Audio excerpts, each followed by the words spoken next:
ఎట్టా కావాలన్నాడో అట్లా భారతదేశానికి సంబంధించినటువంటి సరిహద్దుల్లో ఉన్నటువంటి ఈశాన్య రాష్ట్రాల దగ్గర మణిపూర్ దగ్గరలో ఉన్నటువంటి భూభాగం, బంగ్లాదేశ్లో ఉన్నటువంటి భూభాగం, పాకిస్తాన్లో ఉన్నటువంటి భూభాగం ఈ మొత్తాన్ని కలిపి తీసుకోవాలని అప్పట్లోనే అమెరికాకి సంబంధించిన డీప్ స్టేట్ ట్రై చేసింది. నరేంద్ర మోడీ దాన్నే కంట్రోల్ చేసుకొచ్చాడు. ఇప్పుడు డైరెక్ట్గా భారత భూభాగము అక్కడ కాకుండా భారత్కి మారిషస్తో మంచి సంబంధాలు ఉన్నాయి. మారిషస్ ఓ రకంగా మొన్ననే వచ్చాడు కదా, తెలుగు సభలకు కూడా మారిషస్ అధ్యక్షుడు వచ్చాడు కదా. ఆ మారిషస్ దగ్గర ఉన్నటువంటి దీవులలో ఉన్నటువంటి ఒక దీవి ఏదైతే బ్రిటన్ మారిషస్కి రాసి ఇచ్చేస్తున్నటువంటి దీవులో తమకు కావాలంటున్నటువంటి డియోగో గ్రేషియా వాస్తవంగా భారతదేశంకి అక్కడ ఉన్నటువంటి కొన్ని దీవులు ఇచ్చింది మారిషస్. అక్కడ మనం పెట్టుకున్నాం కూడా. ఆ పక్కన ఉన్న దీవుల్లో ఇప్పుడు అమెరికా కోరుకుంటుంది.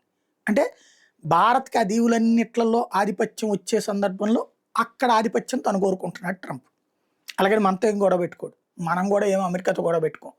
అందులో మన మారిషస్ కావాలంటే కనుక వాళ్ళు డబ్బులు అద్దె కడతానంటే అద్దెకిస్తుంది. అది మనకైనా అద్దెకిచ్చింది కాబట్టి పెద్ద ప్రాబ్లం ఏం లేదు. కాకపోతే ఏ అంశం ఎట్టించి ఎటుకు మలుపు తిరుగుద్దో మాత్రం ఎవడు చెప్పలేడు.